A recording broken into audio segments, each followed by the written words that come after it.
18세기 최고의 설교자가 있습니다. 그분은 스펠전이라고 하죠.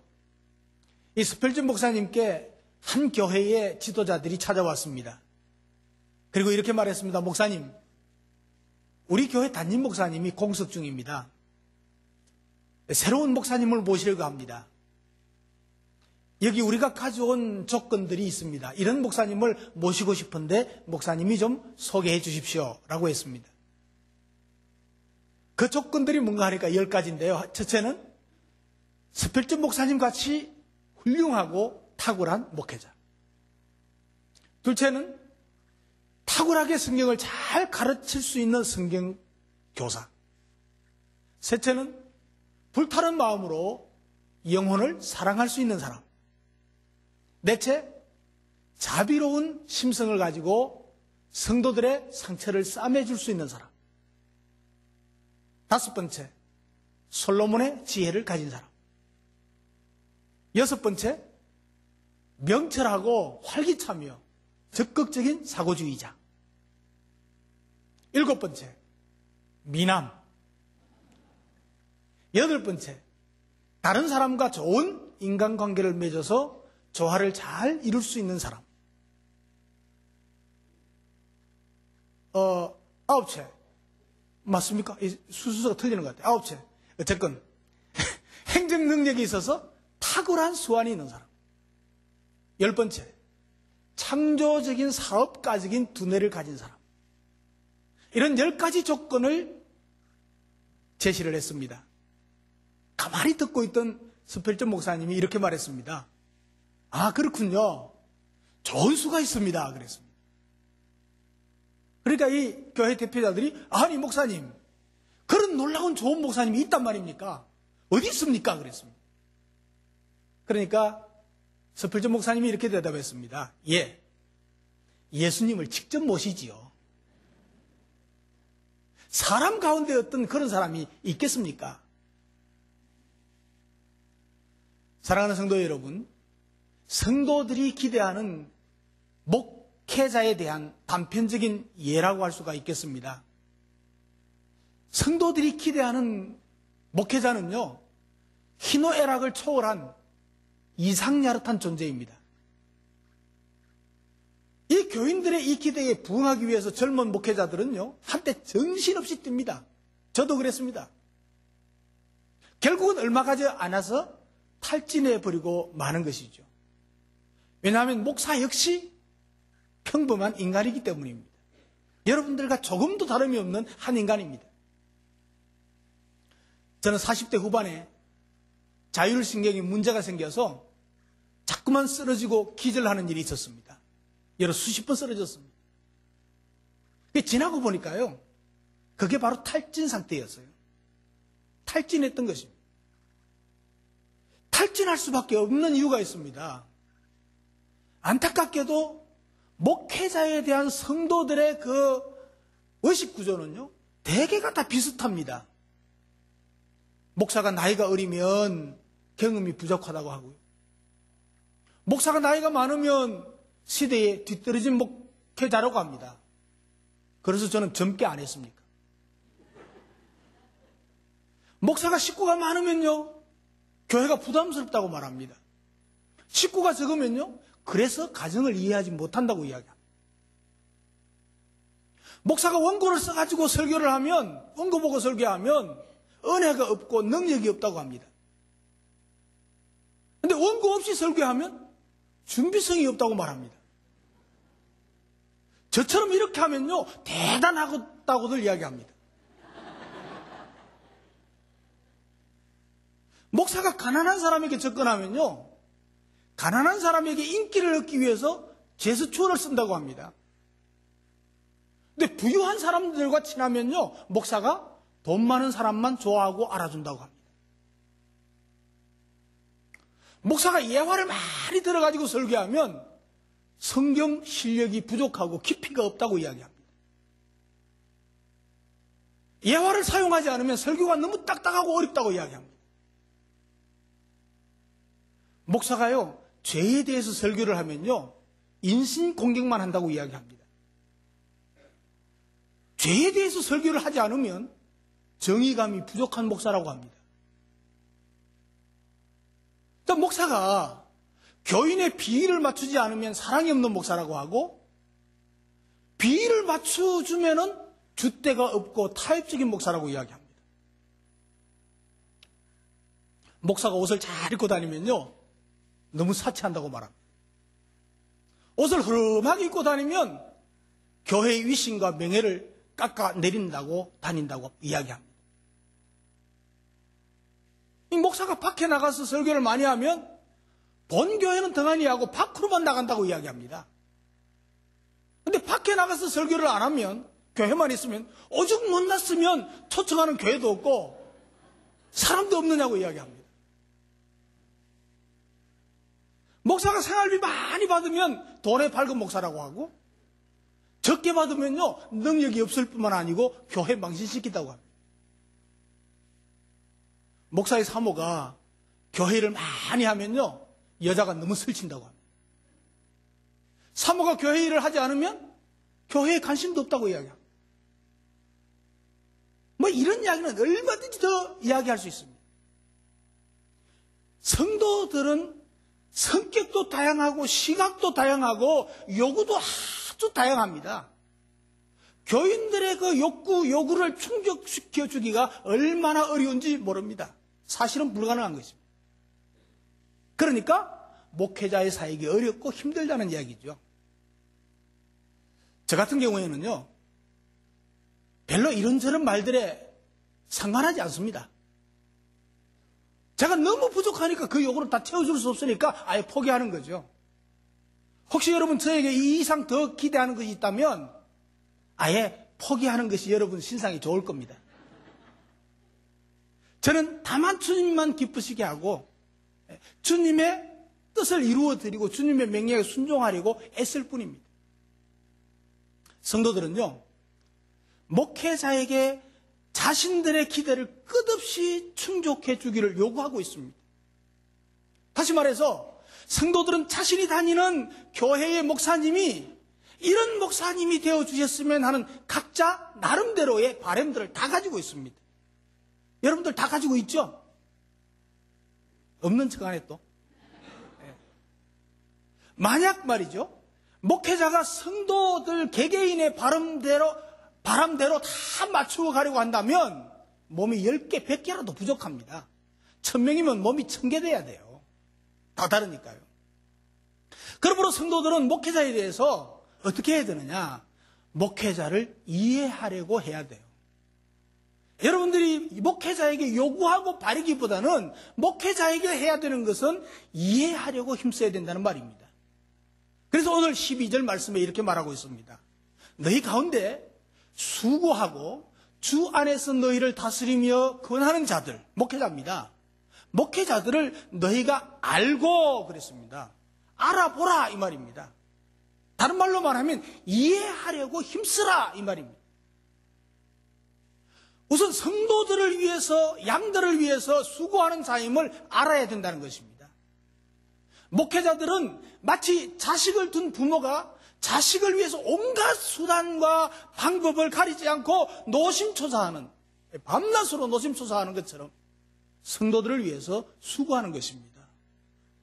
여러분, 목회자가 수고하는 것이 보이지 않으니까 맨날 노는 것 같죠. 맨날 노는 것 같이 보는 사람은 이상한 거예요. 문제가 있단 말이에요. 말씀을 가르치기 위해서 수고합니다. 영적인 양식을 위해서 밤낮 고심하며 준비합니다. 이게요, 일주일 내 과제입니다, 여러분. 설교 한 편이 쉬운 줄 아십니까, 여러분? 여러분 한번 해보십시오. 네. 요즘 성도들은 하도 입맛이 막 고급스러워가지고 어지간히 맛있게 요리해가지고는 뭐 잘 먹지 않으려고 합니다. 설교자가 얼마나 신경 쓰입니까? 뭐 털면 설교 나오지요. 뭐 인터넷 켜면 설교 나오지요. 뭐 온갖 유명한 훌륭한 뭐 대단한 분들 설교 다 듣고 앉았는데 어떻게 좀 맞춰줘야 될 거 아닙니까? 얼마나 힘들겠어요. 복음 전파를 위해서 자신과 가정을 희생하는 수고를 하는 것이 목회자입니다. 복음 전하기 위해서 자신의 시간을 희생하고 양들을 위해서 몸을 아끼지 않습니다. 그리고 진액을 다 쏟아붓기까지, 자율신경에 문제가 일으키기까지 수고하는 사람이 목회자입니다. 몸이 아프면요, 성도들이 걱정할까봐 아픈 기색도 낼 수가 없습니다. 안 아픈 채 합니다. 건강한 채 해야 됩니다. 이런 수고를 여러분 아십니까? 저는요, 아이들 셋을 키웠는데 아이들 셋 다 돌 사진이 없습니다. 왜냐하면 내가 성도들에게 부담이 될까봐 아예 돌잔치 안 했습니다.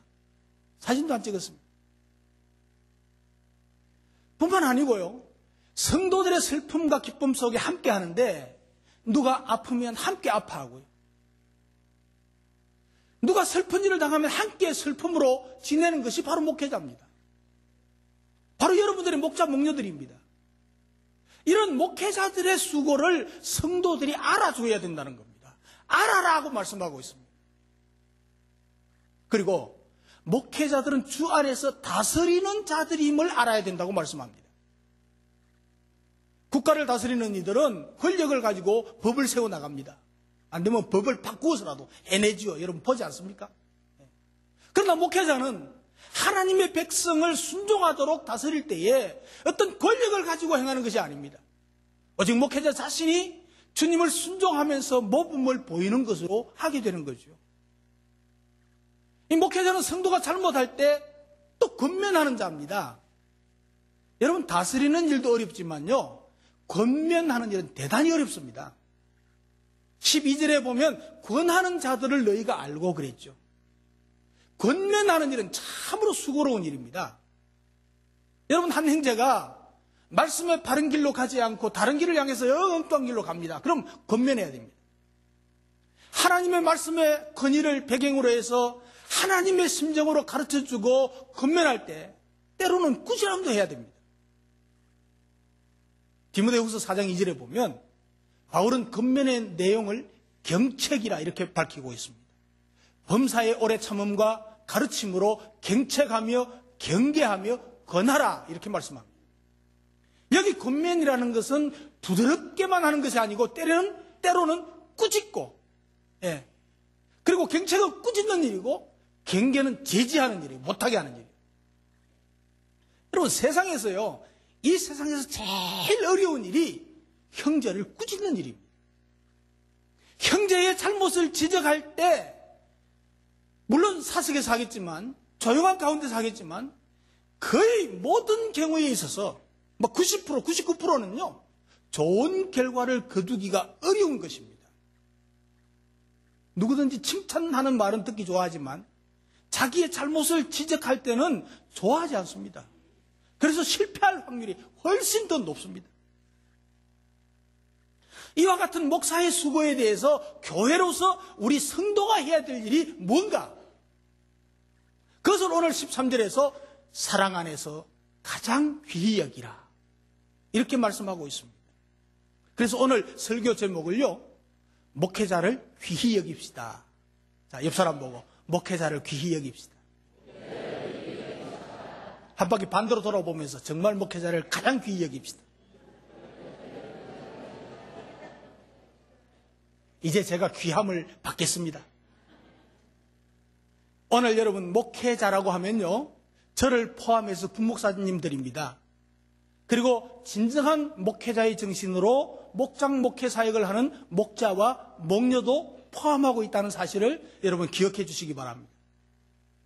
그럼 목회자를 귀하게 여기고 가장 귀하게 여겨야 되는데, 목회자를 귀하게 여기려면 뭘 해야 되는가? 먼저 해야 될 것은 목회자를 존경해야 합니다.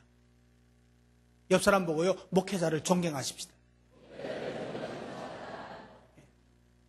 여기 가장 귀히 여기라는 이 말은 존경하라 이 말입니다. 학교에서 가르치는 선생님을 존경하지 않고 병원에서 치료하는 의사의 의견을 존중하지 않으면 어떻게 되겠습니까? 이게 안 되는 일이죠. 교회에서 목회자를 존중하고 목장에서 목회하는 목자들을 존경하고 귀히 여겨야 성도들의 나의 신앙이 자라고 내가 하나님 앞에 복을 받는 사람으로 성숙할 수가 있습니다. 여러분, 목회자를 귀히 여기지 않는다면 목회자의 설교가 은혜가 되겠습니까, 여러분? 여러분, 저를 귀히 여기지 않는데 제가 설교하면 아, 오늘은 지성기라고 저라는구나. 그러죠. 무슨 은혜가 되겠어요? 하나님의 말씀을 대언하는 대언자인 목회자를 공경하는 것은요, 곧 하나님을 공경하는 것입니다. 목회자를 통해서 하나님을 볼 줄 아는 신앙이 있을 때 목회자를 공경하게 될 수가 있습니다. 그렇다면 여러분, 왜 우리는 목회자를 귀하게 여겨야 되는가? 여러분, 목회자가 하는 일이 귀하기 때문입니다. 제가 뭐 귀하고 뭐 잘나고 뭐 대단해서가 아니고 제가 여러분들을 위해서 복음 사역을 하는 이 일이 귀하기 때문에 존경하라는 것입니다. 여러분 보세요. 의사는 한 사람의 육신의 병을 고쳐주는 사람입니다. 어떤 사람이 죽을 병에 걸렸다가 나음을 받았을 때 이것이 얼마나 감사하고 귀한 일입니까? 오늘 우리 장로님 수술 받고 이제 회복 중에 감사를 이렇게 이제 간증을 하는데 얼마나 감사한 마음이 풍요롭습니까? 일부 예배 시간에는 25분 했어요. 제 설교보다 길게 했어요. 너무 감사했어요. 이거 뭐 표현할 길이 없는 거예요. 목회자가 하는 일을 통해서 한 생명이 영원한 생명을 얻는 것입니다. 영원히 없어지지 않는 하늘나라의 축복을 얻는 것입니다. 지옥 갈 영혼이 천국 가는 축복을 얻습니다. 여러분, 이것이 영원한 일 아닙니까? 귀하지 않습니까? 한 사람 한 사람이 길을 잃지 않도록 돌보고 가르치고 본을 보이고 눈물로 기도하는 일, 얼마나 귀한 일입니까? 예? 얼마나 값진 일입니까? 우리는 목사님과 목자의 하시는 그 목회 사역을 귀하게 여기고 존경해야 되는데 존경할 수 있기를 주님의 이름으로 축복합니다. 목회자는요, 하나님이 세우신 종이기 때문에 존경해야 합니다.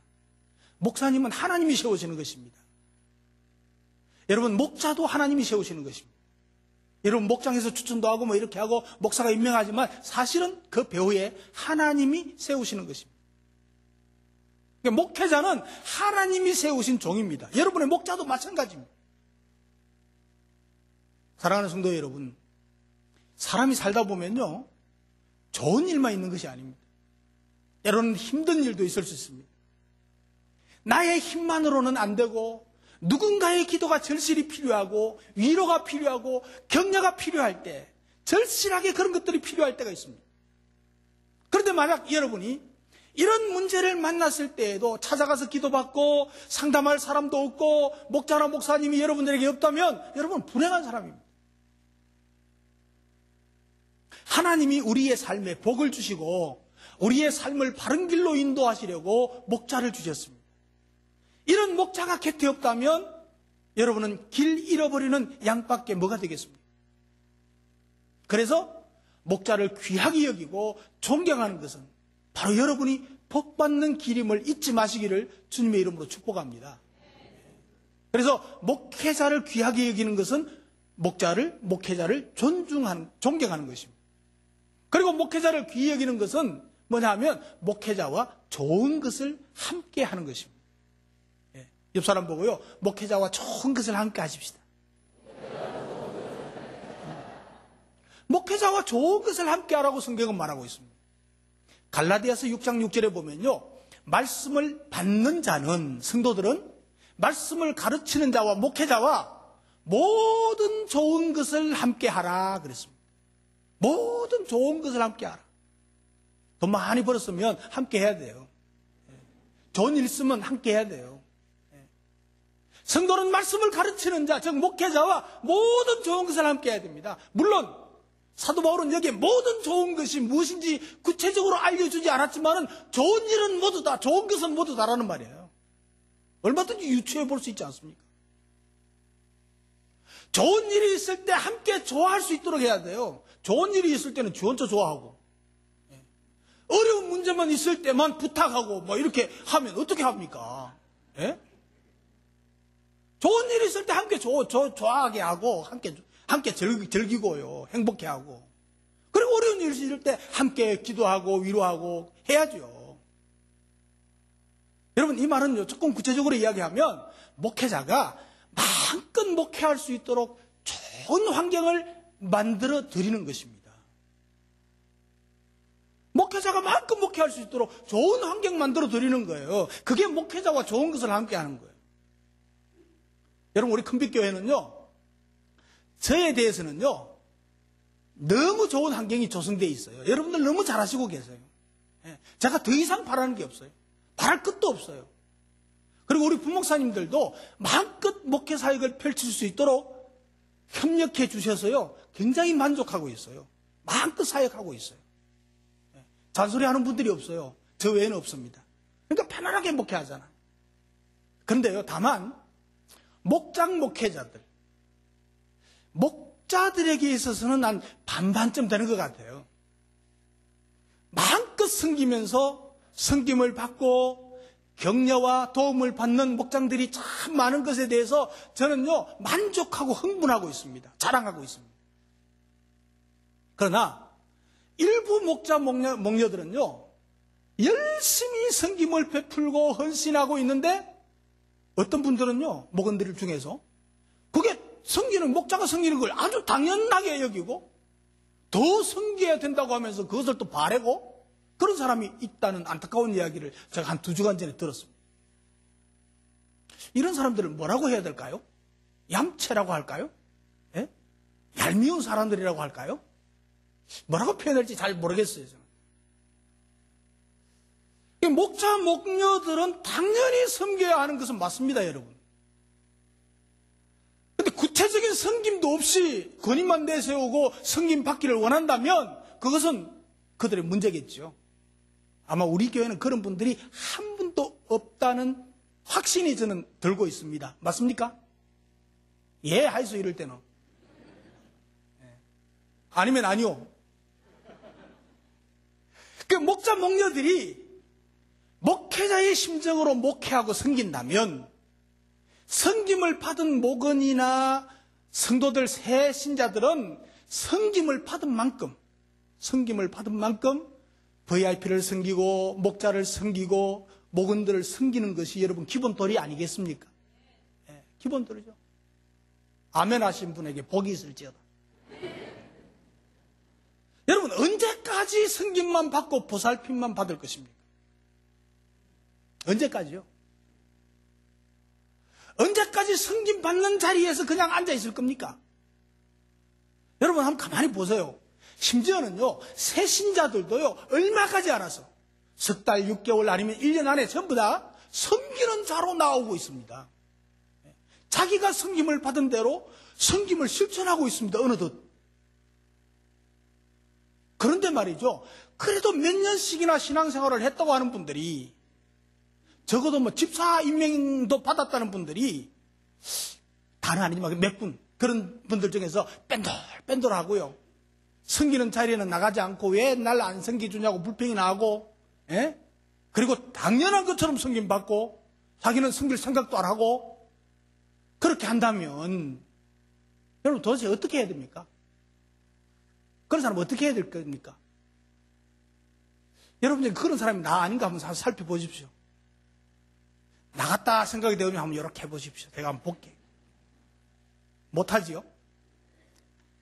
여러분, 목회자와 좋은 것에 동참하라고 하는 말은 목회 사역에 동참하라는 말입니다. 목사가 목회 계획을 하고 추진하면 함께 동참해서 수고를 이루어 가는 것입니다. 목자가 목장 목회 사역을 감당할 때에 동참하고 격려해주고 함께 해주는 것입니다.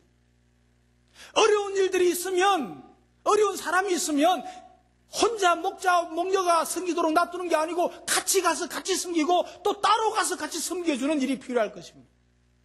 목원들끼리도 서로가 서로를 섬겨주는 섬김이 필요할 것입니다. 내가 섬김 받은 만큼 나도 다른 사람을 섬기고, 내가 섬김 받은 만큼 나도 감사함을 느끼고 섬길 수 있는 사람이 인간됨의 기본 도리를 하는 것입니다. 신앙을 떠나서, 믿음을 떠나서 인간적으로도 그렇다는 얘기입니다. 그런데 믿음 안에서, 주 안에서 그것도 못한다면 그것은 인간 이하밖에 될 수가 없어요. 인간도 아니죠, 뭐. 저는 큰빛교회 성도들은 그런 분이 한 분도 없을 것이라고 확신하고 이렇게 말씀드립니다. 없지요? 예.